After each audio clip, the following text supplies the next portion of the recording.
చందమామ కథలోని తల్లి కూతుళ్ళు అనే సీరియల్ కథ రెండో భాగం చెప్పుకుందాం. ఈ లోపల దిలైలా తాను ధరించిన సూఫీ భిక్షుకురాలి వేషం విప్పేసి ఒక భాగ్యవంతుల పని మనిషి వేషం వేసుకుని తన ప్రతాపంతో బాగ్దాద్ పౌరులను వేపుకు తినడానికి మళ్ళీ బయలుదేరింది. ఆమె ఒక సందు చేరేసరికి అక్కడ ఒక ఇంట్లో తివాసీలు, మేళతాళాలు, దీపాలు, పాటలు, వేడుకలు, కోలాహలము కనిపించింది. ఇంటి తలవాకిట ఒక బానిస మనిషి చిన్న కుర్రవాణ్ణి చంకన వేసుకుని ఉన్నది. కుర్రాడి ఒంటి నిండా వెండి, బంగారం, జరిగల దుస్తులు, రత్నాలు పొదిగిన ఆభరణాలు, ముత్యాల పేర్లు ఉన్నాయి. ఆ ఇల్లు గల ఆయన బాగ్దాద్ వర్తకులకు పెద్ద. ఆ రోజున ఆయన కుమార్తెకు ప్రదానం చేస్తున్నారు. చాలామంది అమ్మలక్కలు పేరంటం వచ్చారు. వర్తకుడి భార్య వచ్చిన వారికి ఆతిథ్యం ఇవ్వడానికి వీలు లేకుండా చిన్న కొడుకు ఆమెను పట్టుకుని మారాం చెయ్యసాగాడు. అందుచేత ఆవిడ వాణ్ణి బానిసదానికిచ్చి వచ్చిన వాళ్ళు వెళ్లేదాకా కాస్త ఆడిస్తూ ఉండమన్నది. ఈ విషయాలన్నీ దిలైలా వీధిలోనే ఆరా తీసింది. ఆ కుర్రవాడి వంటి మీది నగలు కాజేయాలని ఆమెకు దుర్బుద్ధి పుట్టింది. దిలైలా జనంలోంచి తోసుకుని తల వాకిలి దగ్గరికి వస్తూ, నా ఇల్లు బంగారంగాను, ఆలస్యం చెయ్యనే చేశాను అని గట్టిగా అన్నది. తరువాత ఒక చెల్లని నాణం తీసి బానిసదాని చేతిలో పెట్టి, మీ పాత దాది ఉమాల్ ఖయార్ సలాములు చెప్పవచ్చిందని అమ్మగారికి కాస్త చెప్పిరా తల్లి అన్నది. బానిస నాణం తీసుకుంటూ, అబ్బాయి గారు అమ్మగారు కనిపిస్తే కొంగు పట్టుకుని వదలక మారాన్ చేస్తారు, నేనెట్లా వెళ్ళేదమ్మా అన్నది. నువ్వు వచ్చేదాకా నేను పట్టుకుంటాలే చిట్టి తండ్రిని అన్నది దిలైలా. బానిస ఈ మాటలు నమ్మి పిల్లవాణ్ణి దిలైలాకిచ్చి లోపలికి వెళ్ళిపోయింది. వెంటనే దిలైలా పిల్లవాణ్ణి తీసుకుని ఒక నిర్మానుష్యమైన గొందిలోకి పోయి పిల్లవాడి వంటి మీద ఉన్న ఖరీదైన నగలు, బట్టలు ఊడ్చేసింది. తరువాత వాణ్ణి తీసుకుని ఒక గొప్ప రత్నవర్తకుడి దుకాణానికి వెళ్ళింది. ఆ వర్తకుడు వర్తకుల పెద్ద యొక్క కుమారుణ్ణి వెంటనే ఆనవాలు పట్టి, మీ యజమానికి ఏం కావాలి అని దిలైలాను అడిగాడు. ఈ పిల్లవాడి అక్కకు ప్రదానం చేస్తున్నారు. 1 జత బంగారు గాజులు, 2 జతల బంగారు పాంజేబులు, వరహాల చెవి కమ్మలు, నగిషి వడ్డానము కావాలి. మొత్తం 1000 దీనారాలకు తక్కువ కాకుండా సొమ్ములు ఇప్పించండి. సరుకు తీసుకుపోయి అమ్మగారికి చూపించి నచ్చితే డబ్బు తీసుకుని ఇప్పుడే వస్తాను, కావలిస్తే అందాక అబ్బాయినిక్కడే ఉంచిపోతాను అన్నది దిలైలా. నీ ఇష్టం, కానీ అబ్బాయిని ఉంచవలసిన అవసరం లేదు అన్నాడు రత్నవర్తకుడు. దిలైలా తను దోచిన సొమ్మంతా తీసుకుని సరాసరి ఇంటికి వెళ్ళిపోయింది. అక్కడ వర్తకుల పెద్ద ఇంట్లో సంబరం కాస్త శోకాల కింద మారింది. ఇంటి పెద్ద వచ్చేసరికి ఇల్లు అల్లకల్లోలంగా ఉన్నది. వర్తకుడి భార్య కొడుకు కోసం పొర్లెగింతలు పెట్టి ఏడుస్తున్నది. పిల్లవాడి జాడ ఎవరికీ తెలీదు. వర్తకుడు చాలాసేపు వెతికించిన మీదట పిల్లవాడు రత్నవర్తకుడి దుకాణంలో దొరికాడు. దొంగ వెధవా, నా పిల్లవాణ్ణి ఏమని తెచ్చావు? వాడి వంటి మీది నగలు, దుస్తులు ఏవి అని వర్తకుల పెద్ద ఆగ్రహంతో అడిగాడు. తమ ఇంటికి 1000 దీనారాల నగలు పంపాను, వాటి మాటేమిటి అని విలవిలలాడాడు రత్నవర్తకుడు. ఇద్దరూ ఒకరినొకరు అర్థం చేసుకోవడానికి చాలా కాలం పట్టింది. ఆ సమయానికే దిలైలా మోసగించిన మొదటి ముగ్గురు అక్కడికి వచ్చారు. అందరినీ మోసగించినది ఒక మనిషేనని తేలిపోయింది. ఒకరి కథ ఒకరికి చెప్పుకున్నారు. ఈ ముసలిదాని అంతు కనుక్కుంటే గాని నేను నిద్రపోను అని వర్తకుల పెద్ద శబదం చేశాడు. రత్నవర్తకుడు మిగిలిన ముగ్గురితో, మీతో పాటు నేను కూడా ముసలిదాన్ని పట్టడానికి వస్తాను, కానీ అందరము కలిసి వెతికితే లాభముండదు, ఎవరి దారిన వారు వెళ్ళి వెతుకుదాం. మధ్యాహ్నానికి అందరము హజ్ మసూద్ అనే మంగలి దుకాణం దగ్గర కలుసుకుందాం అన్నాడు. మధ్యాహ్నం వేళకు గాడిదగల కుర్రవాడు మంగలి మసూద్ దుకాణం కేసి వెళుతుండగా వాడికి దిలైలా కనిపించింది. మారువేషంలో ఉన్నప్పటికీ వాడామెను గుర్తించి, దొరికావా దొంగ పీనుగా అన్నాడు.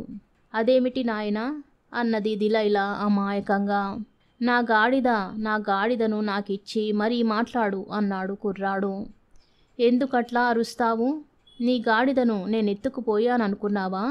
మంగలి మసూద్ దగ్గర దాచిపెట్టా, నా వెంటరా, నీ గాడిదను నీకిప్పిస్తా అన్నది దిలైలా. కుర్రాడు ఆమె వెంట బయలుదేరాడు. వాణ్ణి దుకాణం బయట ఉండమని దిలైలా లోపలికి వెళ్ళి కళ్ళ నీళ్లు పెట్టుకుంటూ మంగలి మసూద్తో, ఇది నువ్వు కుదర్చవలసిందే బాబూ అన్నది. ఏమిటి పిన్నమ్మా, అసలు విషయం చెప్పు అన్నాడు మసూద్. అదిగో నాయనా, బయట ఉన్నాడే వాడు నా కొడుకు. చచ్చే కాయిలా పడి కోలుకున్నాడు. కానీ వాడి బుద్ధి పుచ్చిపోయింది. ఎప్పుడో చిన్నప్పుడు వాడికి గాడిద ఒకటి ఉండేది. దానికోసం ఇప్పుడు ఒకటే కలవరింత. అస్తమానం గాడిదో గాడిదో అని కలవరిస్తాడు. వాడి పిచ్చి నువ్వే నయం చెయ్యాలి అన్నది దిలైలా. ఆవిడ చేతిలో పెట్టిన దీరారం తీసుకుంటూ మసూద్, అదెంత పని? తల గొరిగేసి నిమ్మకాయ రసం అంటానంటే 3 పూటల్లో గుణం ఇస్తుంది అన్నాడు. మంచి మాటలతో వాణ్ణి పిలిచి చికిత్స చెయ్యి నాయనా, నీ రుణం ఉంచుకోనులే అన్నది దిలైలా. మసూద్ దుకాణం బయటకు వచ్చి కుర్రాన్ని చూసి లోపలికి రా అని పిలిచాడు. నా గాడిద అన్నాడు కుర్రాడు. నీ గాడిద నా దగ్గరే ఉంది, అదెక్కడికి పోతుంది? ఒక క్షణం లోపలికి రా అన్నాడు మంగలి మసూద్. కుర్రాడు వసారాలోకి రాగానే మసూద్ నౌకర్లు వాణ్ణి పెడరెక్కలు విరిచి కట్టారు. మసూద్ వాడి తల యావత్తు నున్నగా గొరిగి నిమ్మరసం అంటాడు. కుర్రాడు పెద్దగా కేకలు పెట్టసాగాడు. మసూద్ చికిత్స పూర్తి చేసి తన దుకాణం లోపలికి పోయి చూసేసరికి ముసలిదాని జాడ లేకపోగా కత్తులు, అద్దాలు, కత్తెరలు, తల నూనెలు, మర్దనా తైలాలు, అత్తర్లు, బల్లలు, కుర్చీలు సమస్తము మాయమయ్యాయి. మసూద్ కుర్రవాడి దగ్గరికి వచ్చి గొంతు పట్టుకొని, మీ అమ్మ ఎక్కడరా పిశాచమా అని అడిగాడు. మా అమ్మ పోయి ఎంతో కాలమయ్యింది. నా గాడిదనిస్తానన్నావు, వెంటనే ఇచ్చేయి అన్నాడు కుర్రాడు తల తడుముకుంటూ. వీళ్ళిట్లా ఘర్షణ పడే సమయంలో మిగిలిన వాళ్ళు కూడా అనుకున్న ప్రకారం ఆ దుకాణం చేరుకున్నారు. జరిగిందంతా తెలుసుకున్నాక ముసలిది మరొక మోసం చేసిందని తేలింది. మంగలి మసూద్తో కూడా కలిసి అందరూ ముసలిదాన్ని పట్టుకోవడానికి బయలుదేరారు. వారు చాలా వీధులు తిరిగి ఒక చోటికి వచ్చేసరికి గాడిద గల కుర్రవాడికి దిలైలా మళ్ళీ కనిపించింది. వాడు చప్పున ఆమె మీద పడి పట్టుకుని, ఇదిగో ముసలిది, ఈసారి తప్పించుకుపోనివ్వకండి అని అరిచాడు. అందరూ కలిసి ఆమెను పట్టుకుని ఖాళీదింటికి తీసుకుపోయి అక్కడి భటులతో, మేము ఖాలిద్ గారి దర్శనం వెంటనే చెయ్యాలి అన్నారు. ఖాలిద్ నిద్రపోతున్నాడు, ఆయన లేచేదాకా ఆగమని భటులు మగవారి 5గురిని బయట ఆవరణలో కూర్చోబెట్టి దిలైలాను జనానా భాగంలో ఒక గదిలోకి పంపించారు. దిలైలా ఆ గదిలో నుంచి ఇంకా లోపలికి వెళ్ళి అనేక గదులు దాటి మేడ మీద ఖాలిద్ భార్య ఉండే చోటికి పోయింది. ఆమెకు సలాం చేసి, మా దగ్గర ఉన్న బానిసలను మీ భర్తగారు 1200 దీనారాలకు బేరం చేశారు. వారిని అప్పగించడానికి తీసుకొచ్చాను. ఆయన నిద్రపోతున్నట్టు తెలిసింది. వారు నిద్ర లేచేసరికి ఏ వేళ అవుతుందో అన్నది. ఖాలిద్ భార్య, ఆ సంగతి నాకు తెలియదు గాని బానిసలను కొంటానని మాత్రం నాతో ఎప్పుడో అన్నారు. అయినా మీ బానిసలెక్కడా అని అడిగింది. బయటే ఉన్నారు, కిటికీలో నుంచి చూస్తే కనిపిస్తారు. అందరూ మంచి పుటక గలవారేలెండి, ఆ విషయం సందేహం అక్కర్లేదు అన్నది దిలైలా. బయట నిలుచున్న వారినందరినీ కిటికీలో నుంచి చూసి ఖాలిద్ భార్య చాలా తృప్తిపడింది. ఆవిడ దిలైలాతో, డబ్బు నేనే ఇద్దును గాని నా దగ్గర 1000 దీనారాలే ఉన్నాయి, ఏం చెయ్యను అన్నది. 1000 చాలు గదండి, 200 అది వరకే బయానాగా తీసుకున్నాగా అన్నది దిలైలా. ఆమె 1000 దీనారాలు పుచ్చుకుని సలాం చేస్తూ, కూచోబెట్టకుండా నా పని ముగించి చాలా పుణ్యం కట్టుకున్నారు. నాకు మా బానిసల ముఖాలు చూడడానికి చాలా బాధగా ఉంది. మీరు మరోలా అనుకోక నన్ను దయచేసి దొడ్డిదారిన పంపించేయండి అని కోరింది. ఖాలిద్ నిద్రలేచాక ఆయన భార్య, మొత్తానికి చాలా మంచి బేరమే చేశారే అంటూ బానిసల సంగతి చెప్పి అభినందించింది. అంతా విని ఖాలిద్ విస్మయంతో, బానిసలేమిటి, బేరమేమిటి, నేనెవరికి బయానా ఇవ్వలేదే అన్నాడు. అదేమిటి, నేనా ముసలావిడకు 1000 దీనారాలు ఇచ్చేశాను. ఆమె వదిలి వెళ్ళిన బానిసలు కింద ఉన్నారు అన్నది.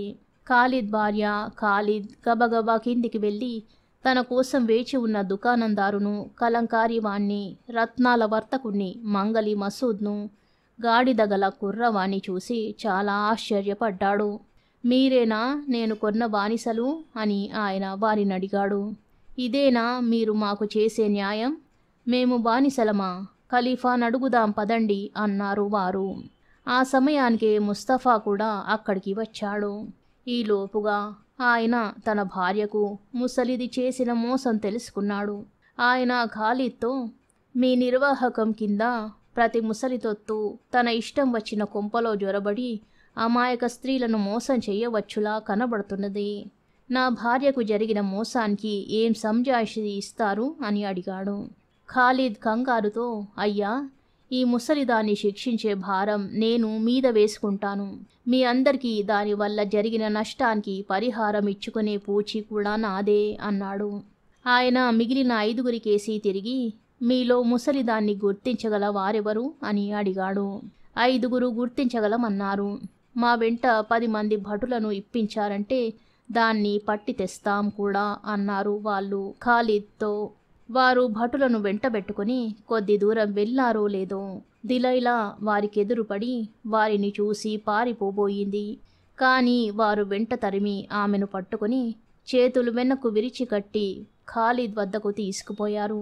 దిలైలా ఆట కట్టినట్టే కనబడింది. కానీ మిగతా 3వ భాగం రేపు చెప్పుకుందాం. ధన్యవాదాలు.